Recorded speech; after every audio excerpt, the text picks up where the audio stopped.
Hello students, welcome to our channel A to Z পরীক্ষা। তো আজকে তোমাদের এই WBPSI মেইনসের যে কোশ্চেন পেপারটা এসেছিল 2022 সালে, সেই 2022 সালে কোশ্চেন পেপারের আমি তো রিপোর্টটা করিয়ে দিয়েছিলাম টোকিও আর্থকোয়েকের। তোমরা যারা দেখোনি অবশ্যই দেখে নিও।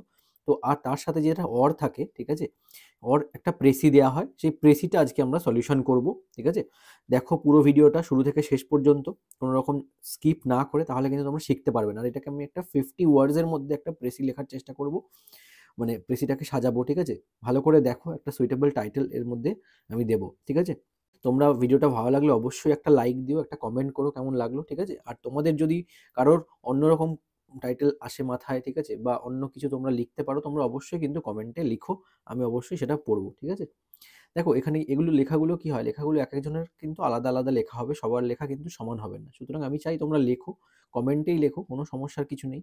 কমেন্ট কেউ করলে আমি অবশ্যই সেটা পড়ি। তো চলো যাই হোক, শুরু করা যাক। দেখো এটা সলিউশনটা আমরা কিভাবে প্রিপেয়ার করি। ঠিক আছে, আগে প্রথমে আমরা প্যাসেজটা বুঝবো। ঠিক আছে, দেখো বলেছে জেনারেল ওয়াশিংটন, ওয়াশিংটন বলে একজন general, president of United States of America, United স্টেটসের প্রেসিডেন্ট, তাই তো, had a friend who had fought with him in the war against British.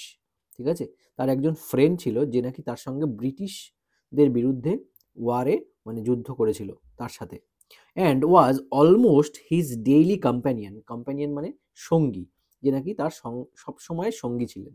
ঠিক আছে, আর লিউক্রেটিভ অফিস, আচ্ছা লিউক্রেটিভ অফিস বলতে, লিউক্রেটিভ কাকে বলে, লিউক্রেটিভ বলতে একটা মানে কোনো ইকোনমি রিলেটেড, ঠিক আছে, কোনো যাকে বলে মর্যাদাপূর্ণ হতে পারে সেখানে, সেরকম ধরনের একটা অফিস তার রয়েছে।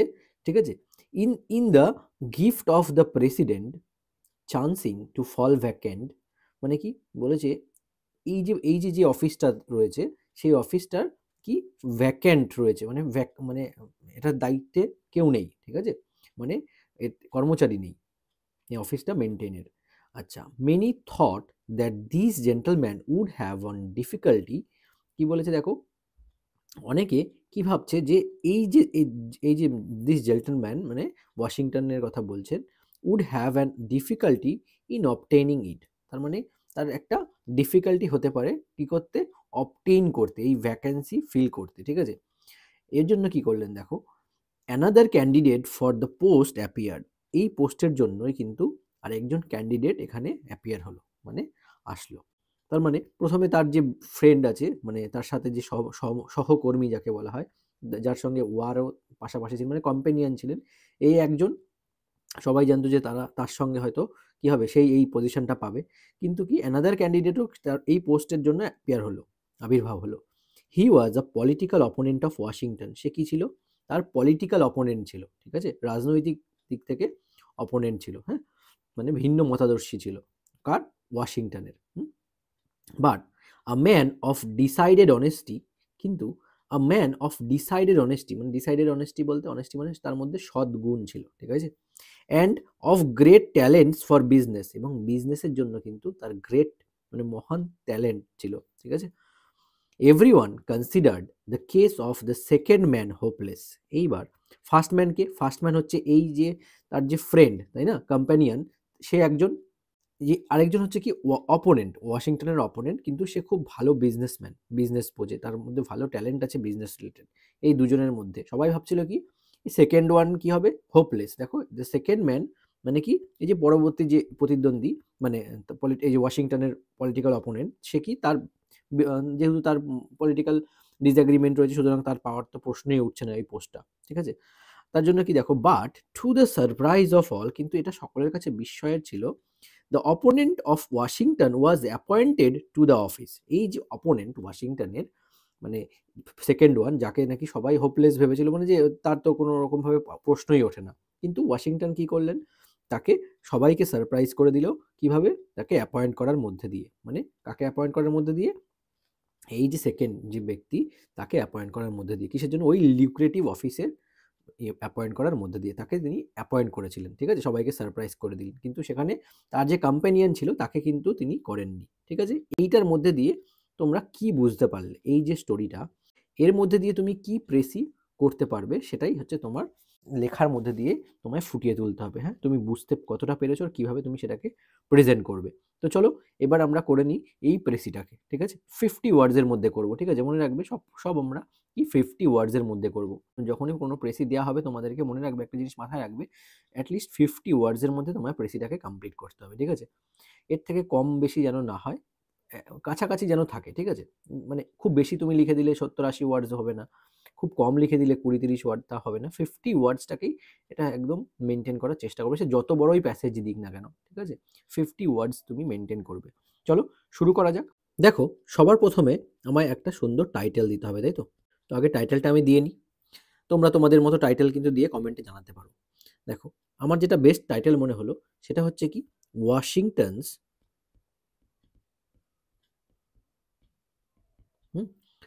ইন্টিগ্রিটি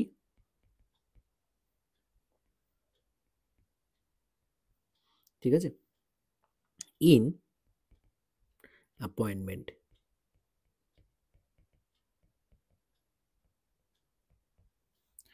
বোঝা গেছে?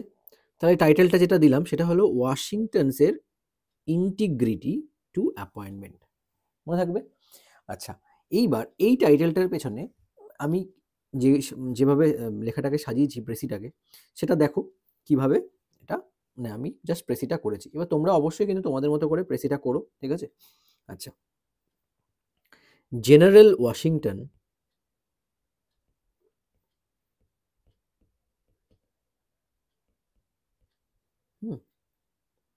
কমা president of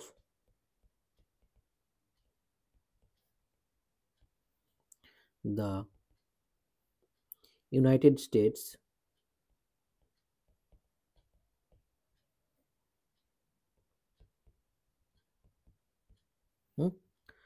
comma appointed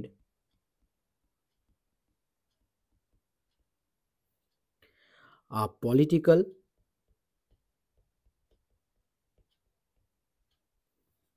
opponent,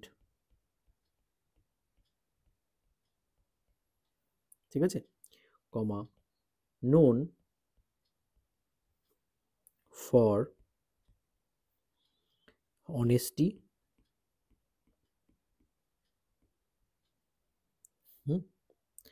and business talent।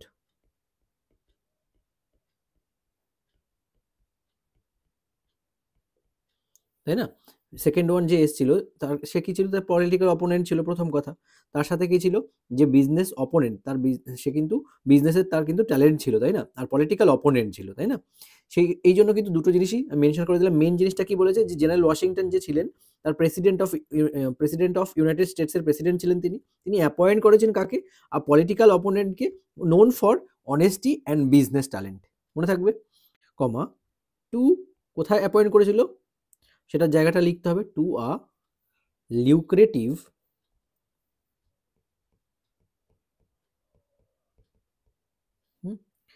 লিউক্রেটিভ of vacant office, তাই না? ভ্যাকেন্ট মানে খালি।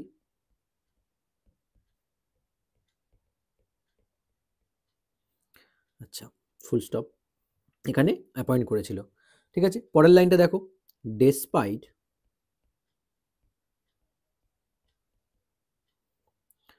পাবলিক এক্সপেকটেশন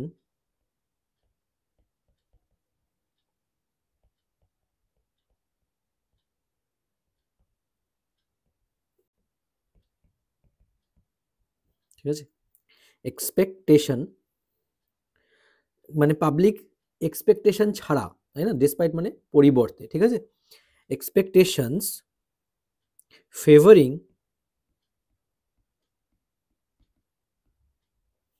কি ফেভার করেছিলেন? His close friend,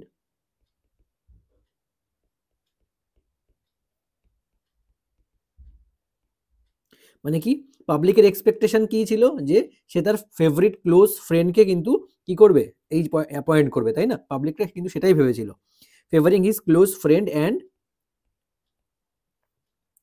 war time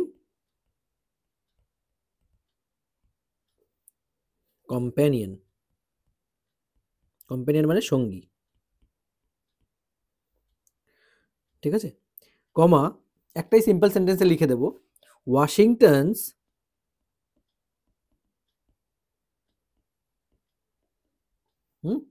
decision showcased Washington's decision showcased his impartiality, তাই না?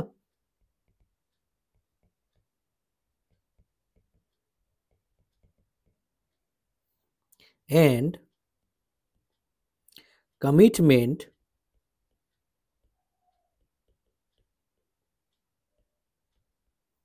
to কিসের প্রতি কমিটমেন্ট করেছিল? টু মেরিট, তাই না? ওভার পার্সোনাল টাইজ, কমা সারপ্রাইজিং এভরিওয়ান, ফুল স্টপ। বোঝা গেছে আমি কি লিখলাম? তো এইটা কিন্তু দেখো পুরোপুরি তুমি যদি বোঝো, এই যে প্যাসেজটা যদি পড়ো, তো ওর মধ্যে যেটা লেখা হয়েছে আমি কিন্তু এটাই শর্টে ইন শর্ট প্রেসি করে লিখে দিলাম, ঠিক আছে? লাস্টের লাইনটার মানে আমি বলে দিচ্ছি। বলেছে কি দেখো, একবার আমি সিম্পল সেন্টেন্স করে দিয়েছি যে despite public expectations favouring his close friend, মানে অ্যান্ড ওয়ার টাইম কম্পেনিয়ন, পাবলিকদের যে মানে সকলের কি এক্সপেকটেশন ছিল, তার পরিবর্তে সেটার বাইরে গিয়ে তিনি করেছেন কি, মানে তার যে ক্লোজ ফ্রেন্ড বা ওয়ার টাইম কম্পেনিয়ন ছিল তাকেই সবাই ভেবেছিল যে তাকেই সিলেক্ট করা হবে, কিন্তু ওয়াশিংটনস ডিসিশন যেটা ছিল, ওয়াশিংটনের যে ডিসিশন ছিল মানে সিদ্ধান্ত, শোকেসড যেটা প্রদর্শন করেছে হিজ ইম্পার্শিয়ালিটি, মানে সে যে পক্ষপাতিত্ব করেনি, তাই না? অ্যান্ড হিজ কমিটমেন্ট, তাই তো? অ্যান্ড তার যে কমিটমেন্ট ছিল, কমিটমেন্ট মানে তার কাজের প্রতি যে নিষ্ঠা ছিল, টু মেরিট, কিসের প্রতি মেরিট, মানে মেরিট যার মধ্যে মেরিট রয়েছে, ঠিক আছে? ওভার পার্সোনাল টাইজ, যে আমার পার্সোনালি ওকে ভালো লাগে বলে আমি ওইখানে তাকে প্রেফার করে দিলাম, ঠিক আছে? সেটা না করে তিনি কি করেছেন, মেরিট বেসড হিসেবে তার যে অপোনেন্ট, পলিটিক্যাল অপোনেন্ট, তাকে কিন্তু ওই লিকুইডিটিভ অফিসের পোস্ট, ভ্যাকান্ট পোস্টের জন্য তাকে সিলেক্ট করেছেন, ঠিক আছে? অ্যাপয়েন্ট করেছেন। আর সেটা কি করেছে, সারপ্রাইজিং এভরিওয়ান, সারপ্রাইজ করেছে এটা প্রত্যেককে, প্রত্যেক ব্যক্তিকে এই বিষয়টা কিন্তু সারপ্রাইজ করেছে, মানে আশ্চর্যিত করেছে, তাই তো? এই হলো গিয়ে আমাদের প্রেসি কমপ্লিট করলাম। তো তোমাদের যদি ভালো লাগে অবশ্যই লাইক করে দিও, তোমরা তোমাদের মতো করে প্রেসিটা সাজিয়ে লিখতে পারো, আমি পড়বো। আর অবশ্যই তোমরা কিন্তু এটা লাইক করো, কমেন্ট করো, আর যারা নতুন আছো তারা কিন্তু চ্যানেলটাকে সাবস্ক্রাইব করে নিও। তো চলো, আবার দেখা হচ্ছে তোমাদের সঙ্গে নেক্সট ক্লাসে। Thank you so much for watching this video.